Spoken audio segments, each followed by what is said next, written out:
비트코인이 저점을 다시 갱신하기 전에 110K까지 단기적으로 반등할 거다. 네, 여러분 반갑습니다. 비트캐쳐입니다. 트럼프의 관세 흔들기에도 불구하고 비트코인은 꾸역꾸역 가격을 지켜주면서 현재 87K까지 의미 있는 회복세를 보여주고 있는 가운데, 트럼프가 이제 4월 2일 날 상호 관세를 발표하는데, 특히나 미국에게 무역 적자가 큰 더티틴을 발표하겠다라고 발표를 했습니다. 하지만 언제나 트럼프식 관세 운영 뭡니까? 시장에 크게 충격을 주는 것처럼 하다가 그 다음에 병을 주고 약을 주는 방식. 그러다가 트럼프가 상호 관세 10일을 앞두고 예외는 없지만 유연성은 있을 거다. 그러니까 본인들이 협상에 대한 가능성은 열어줄 것이고, 충분히 미국이 원하는 카드만 꺼내준다라고 하면은 유연하게 완화적으로 대응하겠다. 이런 식으로 또 오락가락하면서 시장을 조였다 풀었다를 반복하고 있습니다. 이 와중에 추가적으로 지금 전 세계의 가장 중요한 지정학적인 화두인 우크라이나와 러시아의 전쟁 타결에 대한 부분도 지금 윤곽이 확실하게 나오고 있습니다. 사우디에서 미국과 우크라이나 회담이 시작됐고 제한적 휴전이 지금 확실시되고 있는 상황입니다. 그리고 이 미국 시간으로 24일 날에는 미국과 러시아까지 회담을 한다. 여기서 전쟁이 드라마틱하게 봉합되는 움직임이 나와준다라고 하면 충분히 매크로 호재로서 어느 정도 시장에 작용될 가능성이 크다라고 생각합니다. 실제 가장 중요한 수요단이자 기관 수요라고 볼 수 있는 비트코인 현물 ETF 유입 같은 경우도 지금 6일 연속으로 계속해서 유입세가 들어오고 있고, 특히나 블랙록을 중심으로 강력한 유입세가 들어오고 있습니다. 블랙록은 마치 트럼프가 관세에 대해서 완화적인 스탠스를 보이면서 지정학적인 전쟁에 대한 타결점이 나올 것을 알고 있었다라는 듯이 정확하게 불안 심리가 가장 큰 시점부터 이런 식으로 매수세가 유입됐고, 어쨌든 블랙록 현물 ETF의 수요가 증가한다라는 것은 기관 수요도 지금 다시금 팽창되고 있다라는 의미로 해석할 수 있습니다. 하지만 다만 아쉬운 점은 알트코인의 대장이라고 볼 수 있는 이더리움 현물 ETF는 계속해서 유출세가 가속화되면서 아쉬운 모습을 보여주고 있습니다. 확실히 이더리움 현물 ETF도 비트코인처럼 유입세로 피벗되는 모습들이 나와줘야 확실하게 지금 완전히 죽어있는 알트코인들도 의미 있는 상승을 보여줄 것으로 생각됩니다. 그리고 굉장히 메가톤급 소식이 들렸는데, 백악관의 가상자산 자문위원장인 보 하인스가 미국이 보유 중인 금을 활용해서 비트코인 매집할 수 있는 가능성이 있다라고 하면서 예산 중립적으로 국가의 세금을 활용하지 않고 미국이 보유하고 있는 금의 비중을 어느 정도 비트코인으로 실어서 추가적으로 비트코인 보유량을 늘릴 수 있다라는 구체적인 방안을 제시하고 있고, 비트코인 준비금 법안을 발의했던 신시아 루미스까지 미국 금 팔고 비트코인 사야 된다, 세금 한 푼 안 들이고 비트코인 장기적으로 매집할 수 있는 방법이라는 발언을 해주고 있습니다. 실제로 보아이스는 추가적으로 얘기해준 게 비트코인 구매에 대해서 지금 금을 활용하는 것뿐만이 아니라 수많은 아이디어가 있고 그 중에 최고의 아이디어가 제정될 거다. 결국에 최종 결론은 뭡니까? 초반에 트럼프가 비트코인 비축 법안 행정명령 내렸을 때 추가 매수는 마치 없을 것처럼 사람들이 받아들였지만, 지금 백악관에서는 어떻게 세금 외에 정부 차원에서 추가 매수를 할지를 지금 고민하고 있고, 최종적으로는 선택이 된다라고 하면 지금 압수된 비트코인 물량뿐만이 아니라 추가적으로 계속해서 모아갈 계획을 지금 백악관이 잡고 있다라는 것도 분명해지고 있는 상황입니다. 그리고 비트와이즈의 CIO 매트 호건 같은 경우도 스테이블코인 시장 우리가 상상하는 것보다 훨씬 더 커질 거다. 스테이블코인이 수조 달러 규모로 성장할 경우 가상자산 시장 전반적인 구조가 변할 수 있다. 실제로 스테이블코인은 디지털 달러라고 볼 수 있습니다. 그리고 스테이블코인을 활용해서 가장 보편적으로 하는 거 뭡니까? 암호화폐 매수하는 겁니다. 근데 스테이블코인 시장이 커진다면 암호화폐 시장도 당연히 성장하고 확장되고 팽창될 수밖에 없다. 그리고 미국의 어떻게 보면 자본주의 최상위 포식자라고 볼 수 있는 재무부 장관 스콧 베센트는 세계 기축통화 유지 목표를 위해 스테이블코인을 활용하겠다라고 이런 식으로 미국의 경제 일환까지 이런 발언을 해줬다라는 거. 암호화폐 시장이 이대로 폭삭 주저앉고 시즌 종료가 되는 방향보다는 더욱더 커질 수 있는 인프라를 지금 수면 아래에서 법안과 규제들이 계속해서 구축되고 있는 이 팩트를 보셔야 됩니다. 그리고 4월 2일에는 트럼프의 상호 관세 발언뿐만이 아니라 스테이블코인 법안 표결도 예정이 되어 있다. 여기서 친화적인 스테이블코인 법안에 대한 최종 승인이 난다라고 하면 굉장히 큰 호재로 시장에 작용될 수 있고, 프렌치 힐 위원장은 이번 법안이 미국 달러의 글로벌지위를 강화하고 결제 인프라를 현대화할 거다. 지금 트럼프와 스콧 베센트는 암호화폐가 좋아서 스테이블코인을 채택하는 게 아닙니다. 미국 달러 가장 중요한 부분인 달러 패권을 가져가려면 스테이블코인이 매우 중요한 역할을 할 수 있기 때문에 스테이블코인을 적극적으로 추진하고 채택하려고 하는 거, 높으신 분들의 의도를 꿰뚫어 봐야 됩니다. 그리고 미국의 다수 주정부 의원들은 암호화폐 규제 체계 마련을 적극적으로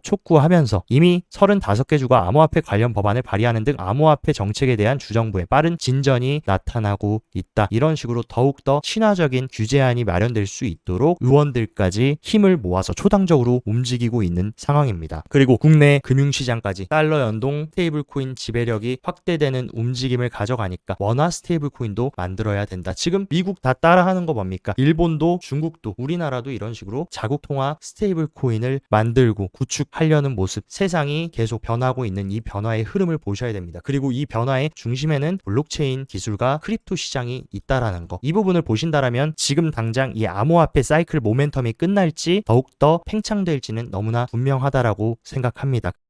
미국 SEC의 가상자산 태스크포스 팀장인 헤스터 피어스는 SEC가 산업협력화에 규제 정책을 마련할 준비를 완료했다. 그리고 실행 가능한 프레임워크 구축을 위해 진지하게 노력할 거다. 근데 가상자산 산업과 협력해서, 그러니까 이 가상자산 산업이 더욱더 성장하고 혁신을 실현할 수 있도록 SEC가 길을 가로막는 게 아니라 도와줄 수 있는, 길을 터줄 수 있는 방안을 계속 구축해 나가겠다라고 하면서 추가적으로 중요한 발언, NFT 또한 비증권 가능성 있다 하면서 이런 NFT 관련 프로젝트들, 스토너 캐치 같은 것들 과거 SEC가 여기저기 규제로 막고 소송 걸었던 거 지금 면책할 수 있는 부분들도 고민을 하고 있다 하면서 모든 NFT가 규제를 벗어나는 것은 아니지만 토큰화된 증권 형태는 면책 대상 제외 가능성이 있다. 이런 식으로 하나 둘씩 과거에 게리 겐슬러가 만들었던 악법들이 철회가 되면서 허물어지고 있고 친화적으로 협력하는 구조가 계속해서 형성이 되고 있는 중요한 상황입니다. 그리고 미국 정부는 SEC 600명이 넘는 직원들 자르고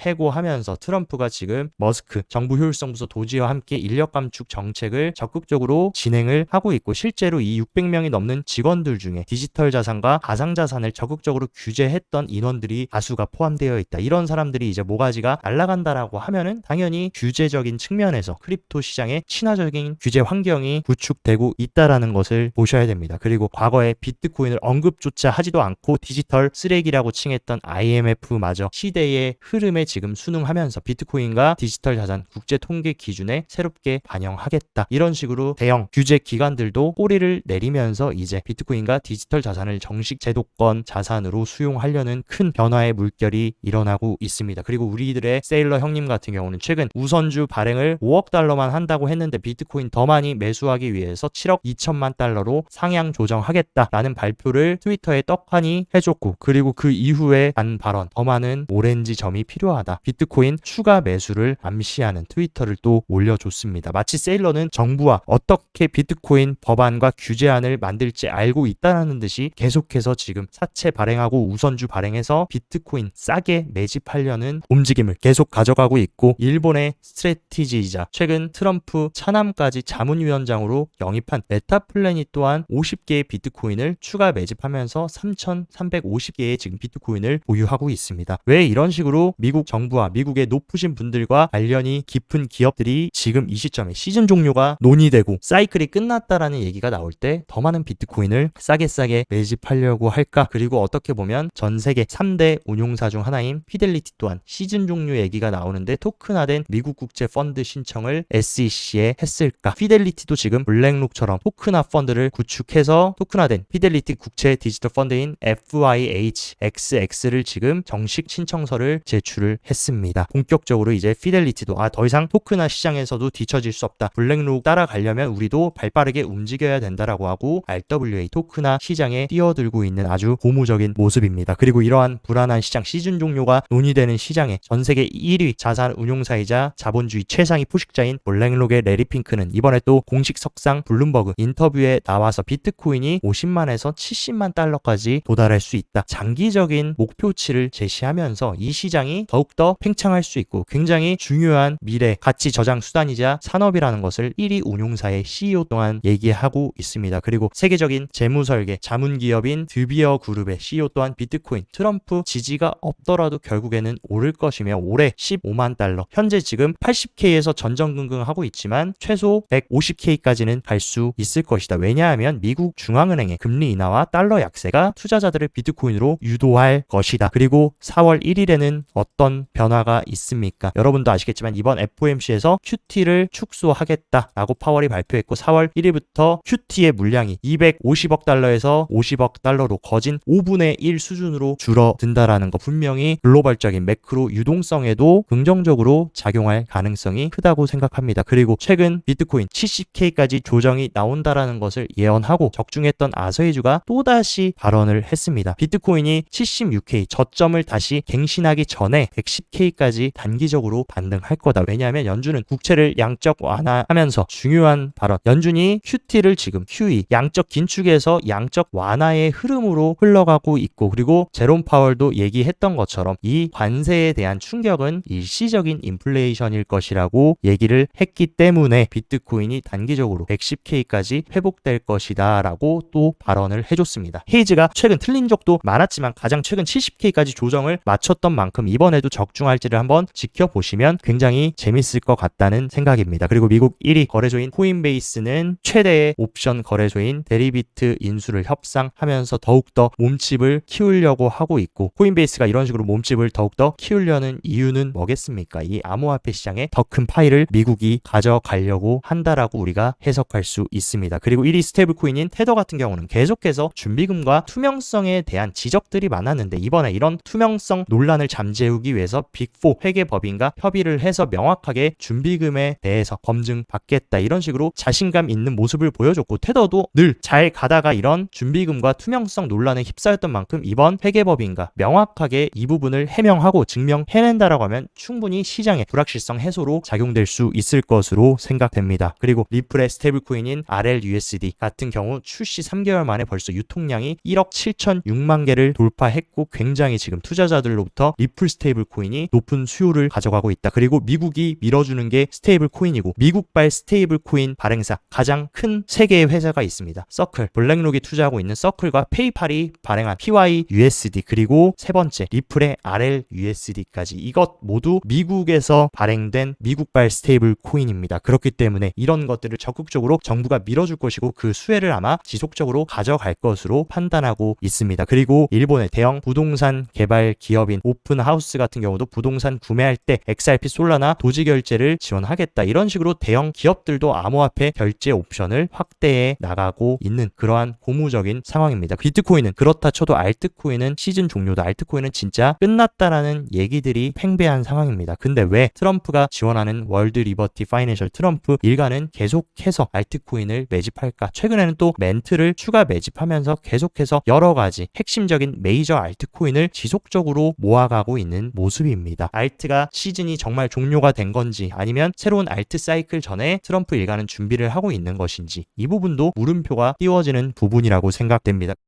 몇 가지 온체인 데이터도 한번 체크를 해보자면 비트코인 심리가 이런 식으로 굉장히 낙관 심리에서 비트코인이 조정을 받으면서 굉장히 비관 심리로 내려왔다. 이때의 심리 수준 과거 언제와 비슷하냐? 작년 8월, 9월 엔캐리 트레이드로 큰 조정을 받고 시즌 종료 얘기가 팽배했던 그때의 수준과 비슷한 심리 위축이 일어나고 있고, 과거에도 이런 식으로 공포 탐욕 지수가 극도의 공포 구간, 지금과 같이 이런 공포의 구간에 돌입했을 때 언제나 사이클 진행 중에 굉장히 좋은 눌림목 구간이었다라는 거, 지금도 지금 당장은 시즌 종료 같지만 시간이 지나고 모멘텀이 지속된다라는 가정하에 굉장히 좋은 저평가 구간으로 역사에 남을 수 있는 중요한 자리입니다. 그리고 비트코인이 보통 이런 식으로 단기 조정을 겪을 때마다 보이는 거, 실현 변동성 지수가 이런 식으로 높게 치솟습니다. 근데 지금도 이런 식으로 비트코인 조정을 받음에 따라 실현 변동성 지수가 높게 치솟았고, 과거 엔캐리 트레이드 당시에 눌림목 굉장히 좋은 저평가 구간과 비슷한 수준까지